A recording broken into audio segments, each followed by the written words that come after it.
What's up, guys? Welcome back to my channel.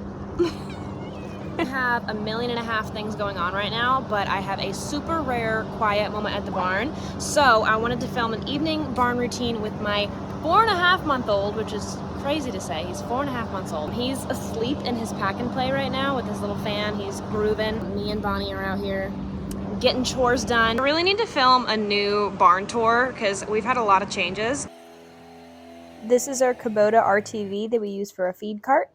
I used it to bring some Chewy boxes down. There's a couple of the horse grains that I can only get on Chewy, at least not locally. So I get them from there, I get them delivered to my house, and then I bring them on down to the barn, and then I start prepping grain. Just for the record, even the barn cats are a big fan of the Chewy boxes. Then I pull the cart on out to the front of the barn where I can soak the grain, and you'll see Bo's little car seat in the cart here. He's not in there yet, he's still in his pack and play, but that's where he drives around with me, all strapped in and safe, I promise.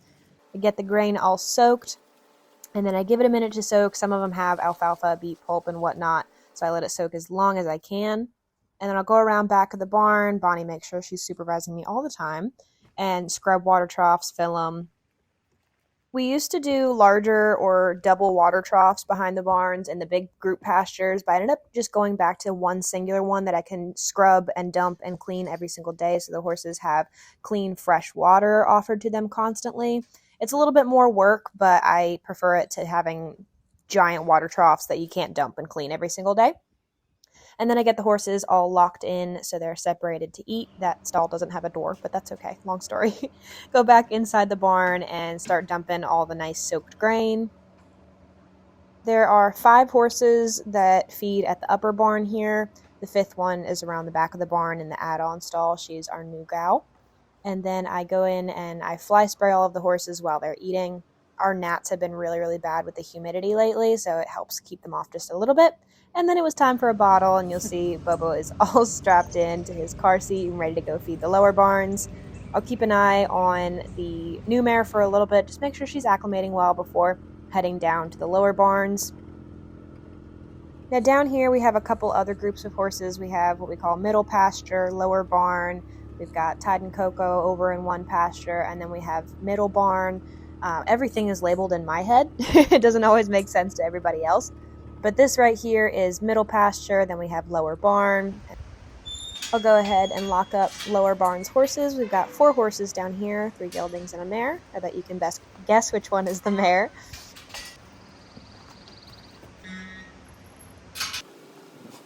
Then I will dump all of their grain.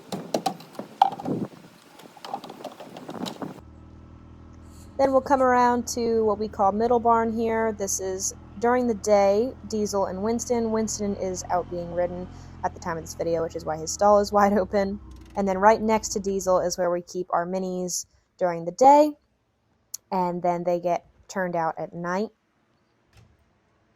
I'll go in and dump grain to each horse in their stall, and they have a stall with a run. It's not just a stall, so it opens up on the other side of the stall as well.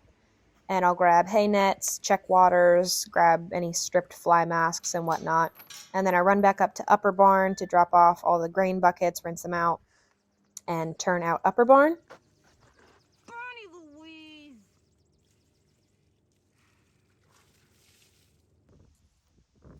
And then while lower barns finish their grain, I go ahead and make hay nets for the evening. Pretty much all of the group pasture horses have a round bale that they have access to 24/7. But for the horses in the smaller paddocks, I get them hay nets to last them all night so they can have hay in front of them that is stretched out as long as possible. And then I run on back down to lower barns, and I let the minis out at night when essentially the boarders are not here, because I kind of let the minis free range around the arena and they get into all sorts of nonsense. But then I go ahead and pull feeders off of middle pasture, and this is where things get a little chaotic. I've been putting Duncan in. Duncan is my 2-year-old. I've been putting him in with Diesel at night so they can have access to alfalfa all night. Because Duncan, I confuse the two. Duncan is a growing 2-year-old and needs alfalfa, and Diesel he's got tummy issues. He's a hot guy with the tummy issues. So he gets all the alfalfa too. But Phoebe cannot have the alfalfa, and there goes Diesel. So the goal here is to put Duncan in the paddock and take Phoebe out. And this always goes very poorly. But when Diesel escapes, I normally take the opportunity to put his fly mask back on, and he's not a fan. But he also hates the bugs, so it's like, pick one, buddy. Finally get Phoebe out, who also never wants to be caught. And then back down to lower barn to turn out these guys. At this point, Bo was getting a little restless, so I let him be involved and turn horses out with me. And then once I got everybody in their assorted places for the night, I went ahead and hung hay nets.